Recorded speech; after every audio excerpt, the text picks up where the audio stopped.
Liverpool are in trouble. Arne Slot is under huge pressure. Virgil van Dijk's future is uncertain and fans are starting to lose patience after another painful defeat. Let's break down all the latest Liverpool news. Jamie Carragher spotted Liverpool issue on first game of season as pressure ramps on Arne Slot.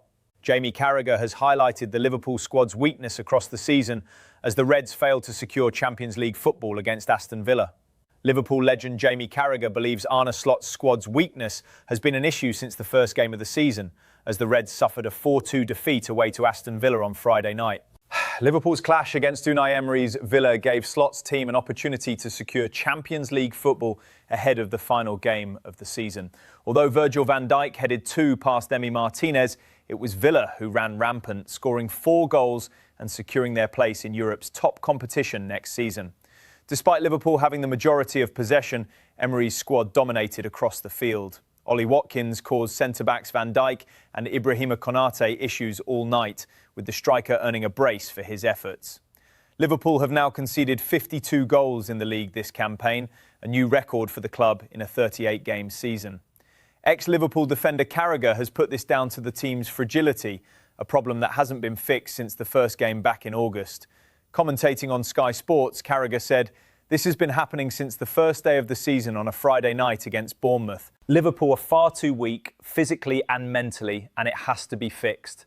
It looks like Arne Slot is going to be the man who has to fix it next season, but this result does nothing in terms of the feelings of the supporters around his position right now. Liverpool don't excel at anything. They look like a really average team. They have been taken to the cleaners." Slot's side had managed to get away with a frail defence earlier in the season, having picked up 5 wins in their first 5 games. However, as the season trundled on, it seemed opposition sides had caught on to Liverpool's brittle back line. Liverpool have since gone from looking like they could win back-to-back titles to possibly going into the final game of the season, needing a result just to secure Champions League football. The Anfield faithful will have one eye on Bournemouth and Brighton's remaining matches. If results don't go Liverpool's way, including in the final game of the season, they could finish as low as 7th. Although Liverpool's season has been under scrutiny by both pundits and fans, a 5th-place finish would still keep them in the pinnacle of European football. But with their performances this season, Carragher can't understand how they are still in 5th. He continued, "I can't actually believe that Liverpool are 5th in the league. You think about the number of goals they've conceded. They never look threatening going forward, and that away record. And Liverpool are 5th in the Premier League. Wow." Liverpool's final game will be against Brentford at Anfield. Keith Andrews' team are bound to come out all guns blazing, with a first ever European finish on the line for the West London club. That match will also be the final game Mohamed Salah will play for Liverpool. The question mark hovering around Liverpool Football Club is whether it will be Slot's final appearance too. Why are there no Premier League matches today? There are no Premier League games today, with the likes of Manchester United, Arsenal and Liverpool all not in action. Why are there no Premier League games on Saturday? The context: unusually, there are no Premier League matches scheduled for Saturday this weekend. Instead, they are scattered across the match week. Why? The FA Cup final. The 2026 FA Cup final is scheduled for Saturday, 16th of May, which traditionally clears the Premier League calendar for that day. This allows the match to take centre stage. Who's in the FA Cup final? The FA Cup final is between 2 Premier League teams. Chelsea take on Manchester City for the season's second piece of major silverware. The Friday night curtain raiser. The Premier League weekend actually began yesterday on Friday, 15th of May, with a major clash between Aston Villa and Liverpool. It was the penultimate match of the season for both of the teams, as will be the case for the remaining sides in action across the weekend. A packed Sunday schedule. Following the Cup final, a total of 6 Premier League matches will take place on Sunday, 17th of May. The Sunday offering begins with Manchester United against Nottingham Forest at 12:30 p.m. Sunday afternoon fixtures. There are 4 fixtures kicking off at 3 p.m. on Sunday afternoon, making it akin to a traditional Saturday afternoon slot. These are Brentford versus Crystal Palace, Leeds versus Brighton, Wolves versus Fulham, and Everton versus Sunderland. Sunday evening. Sunday's offering concludes with a huge match at the bottom of the Premier League as West Ham face Newcastle. The Hammers know that if they fail to win, they could be relegated if Tottenham beat Chelsea later in the week. Monday and Tuesday night. The match week continues into the following week, with Arsenal hosting Burnley on Monday 18th of May at 8 p.m. This is followed by two midweek games on Tuesday 19th of May, featuring Bournemouth versus Man City 7:30 p.m. and the London derby between Chelsea and Tottenham at 8:15 p.m. Season climax alignment. By moving Saturday's fixtures, the league ensures that the penultimate week of the season, match week 37, leads smoothly into the final day. All teams will then play their final matches of the 2025-26 season simultaneously on Sunday 24th of May. Chelsea's Xabi Alonso talks accelerating, but Liverpool delaying a quick appointment. Xabi Alonso has been in direct talks with Chelsea over becoming the club's new manager, with a decision over the post expected in a matter of days. Chelsea go into Saturday's FA Cup final against Manchester City, with youth team boss Callum McFarlane still in interim charge. The Stamford Bridge side have not had a permanent boss since Liam Rosenior was sacked in April, the second managerial departure of the season from the West London side, following Enzo Maresca's shock exit over the festive period. Xabi Alonso to Chelsea. Fabrizio Romano confirms direct talks. Chelsea appear to have made former Real Madrid and Bayer Leverkusen head coach Alonso their top target for the role. Fabrizio Romano has confirmed that the situation is heating up regarding the 44-year-old. Chelsea have had a direct meeting with Xabi Alonso and final decision is expected very soon, he explained on X. They plan to announce their next manager before the World Cup. Talks are accelerating. Chelsea also spoke to Andoni Iraola, Oliver Glasner and Marco Silva as part of their list. Liverpool struggles stall Alonso decision. Appointing Alonso would undoubtedly be a coup for Chelsea, but the former Spain midfielder appears torn between taking a job with the West London side or potentially waiting for the Liverpool role to become free. To that end, Aston Villa's 4-2 victory over the Reds on Friday night did the Blues few favours in terms of rushing through the Spaniards' arrival. That result only ramps up the pressure on Reds boss Arne.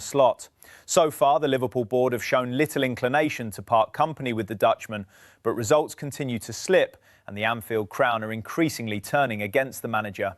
If the Merseysiders were to miss out on Champions League football on the final day of the season, it could be enough to the under-fire Slot finally lose this job.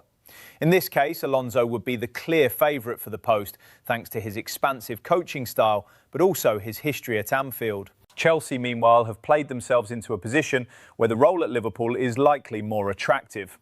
In part, this is due to the Blues' struggles this season, which could see them miss out on European football next term. But more importantly, it concerns the structure of the project, which has been broadly criticised. Former Blues boss Ruud Gullit commented, "I've said so many times, I can't figure out what the plan is. What is your plan? Now, and maybe I'm wrong, but what I see is, it looks like they get a bunch of the best young players and the coach who comes in has to deal with what's there." Chelsea's desire may be to get this deal sorted quickly, but that likely hinges on the situation at Liverpool being resolved once and for all. Good news, as dramatic contract U-turn will see Liverpool forwards stay. Liverpool will be heading into next season with great uncertainty over their forward line. Alexander Isak will be the only senior fit option going into the season, and his reliability hasn't always been the best. The Swede, 26, has suffered a severely injury-hit first season since his £125 million transfer from Newcastle, including a broken leg. He remains on the sidelines and the club will be desperate to ensure he has enough cover around him next term. Hugo Ekitike was signed from Eintracht Frankfurt for £69 million last summer. The Frenchman has hit 17 goals in all competitions across his debut season, but his campaign is at an end. The 23-year-old ruptured his Achilles against Paris Saint-Germain in the Champions League and isn't expected to play again for up to a year. Getting the right kind of number 9 to deputise in the meantime will be crucial, and all the indications are that the sporting director Richard Hughes won't spend big on a forward. Therefore, promoting a young talent who is ready from the youth and underage ranks would appear to be an ideal solution. New deal for Keirol Figueroa. Up until very recently, it looked impossible for Keirol Figueroa to fulfil that duty. The 19-year-old has recently returned from injury, but has been in sparkling form for Rob Page's Premier League 2 side this season. Liverpool were worried about Figueroa's future, with his current contract expiring in summer 2026. The Honduran was linked with a move in the January window, with Porto and PSV both thought to be keen. It looked as though Figueroa was going to run down his deal in order to have his pick of clubs in the summer window. but now a dramatic U-turn appears to have taken place. Despite signing with Federico Pastorello's high-profile P&P Sport Management Agency in anticipation of a move, it now looks as though Figueroa will stay. Kyrol Figueroa decides his future. According to a new report in the Liverpool Echo, the sharpshooter is set to agree a new contract and pledge his future to his boyhood club. The 19-year-old is out of contract at the end of this season, with the likes of Porto and PSV Eindhoven being linked with an interest earlier this year, the report reads. However, the Echo understands it is expected the player will sign a new deal to extend his commitment to the Reds, although the agreement has not yet been finalised. It's been a big week for Figueroa, who pledged his international allegiance to Honduras. A former USA U20 international, he has now made the switch to represent the land of his birth. Maynor Figueroa is an integral figure in Honduran football history, and now his son will follow in his illustrious footsteps. Figueroa has got a rare goal-scoring instinct, and this new contract may be a sign he will be integrated into the first-team squad on a more regular basis next term. Liverpool sleepwalking towards unbelievable Virgil van Dijk disaster. Liverpool are heading towards an absolute disaster with Virgil van Dijk. They've got to sort it ASAP. Liverpool are going to face a massive Virgil van Dijk problem very, very soon. It may even come this summer, as few can be 100% sure about what he's going to do once the season is over. Van Dijk will have one remaining year on his contract, and there's certainly interest in him from elsewhere. He might fancy leaving a year early, and while he's still an elite player, something Mohamed Salah has decided to do. But if the captain doesn't leave this summer, he's almost certainly saying goodbye in a year's time. He's simply going to decline, given Van Dijk turns 35 in June. And this situation is a terrible one for Liverpool. The Reds are unbelievably dependent on a 34-year-old footballer, and in a way that they really, really shouldn't be. Van Dijk has played more minutes than any outfield player at Liverpool this season, but that doesn't even explain the half of it. The Dutchman has more outfield minutes than any player in Europe's top 5 leagues. The Reds essentially need him to play every game, with no obvious alternative in the squad. They legitimately can't afford to rest Van Dijk, such is the drop-off. But they've also done next to nothing to sort this situation. The only other 2 senior options in the squad are expected to leave this summer, with Ibrahima Konaté's contract expiring and Joe Gomez entering his final year. Jeremy Jacquet and Giovanni Leone are enormous talents, but very, very young. They're certainly not experienced enough to step into Van Dijk's shoes anytime soon. And Liverpool haven't made any strides at replacing Van Dijk with a senior player. Someone in and around their prime and who could be a proper leader for the defence. They essentially need to find that player this summer. Otherwise, the best case scenario is such a star arriving in 2027 and needing to replace Van Dijk without any preparation. We're not even sure that's possible. There was talk about signing someone like Nico Schlotterbeck, who we felt would be Liverpool's biggest possible signing as a Van Dijk replacement. That's now cooled off, and it seems the Reds won't sign a senior centre-back this summer. With Konaté possibly leaving and Van Dijk maybe following shortly, this could turn into an absolute disaster for Liverpool. Joe Gomez delivers brutally honest verdict on Aston Villa defeat that sums up Liverpool's season. Liverpool suffered a 4-2 defeat to Aston Villa on Friday night, with the Reds potentially needing a result in their final Premier League game of the season against Brentford to secure Champions League football. Joe Gomez has conceded that Liverpool were their own worst enemies during Friday night's 4-2 defeat to Aston Villa. The Reds suffered their 12th Premier League loss of the season as Unai Emery's side overtook them in 4th place to seal their spot in next season's Champions League. Having seen Virgil van Dijk cancel out Morgan Rogers' first-half opener, Ollie Watkins netted twice before a spectacular John McGinn strike made it 4-1 in the dying stages. Captain Van Dijk nodded home a second late on, but it amounted to little more than a consolation on a deeply disappointing evening for the champions. The result leaves Arne Slot's side potentially requiring a positive outcome at home to Brentford next Sunday in the final fixture of the campaign. And Gomez spoke candidly about his frustrations after lining up at right centre-back at Villa Park, reports the Liverpool Echo. "We cost ourselves a big opportunity today," the defender told LFC TV.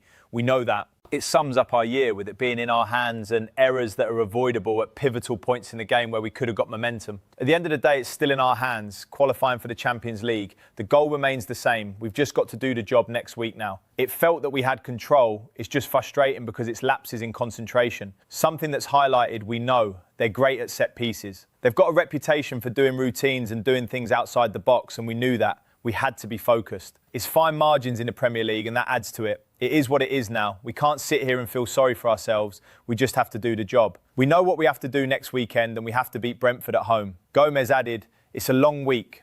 Obviously, we've got a lot of injuries, but we've got to band together. We know we have to give the supporters something to support in how we play and how we approach the game. Hopefully, we end the season on a positive note. That's the goal. That goal doesn't change from today.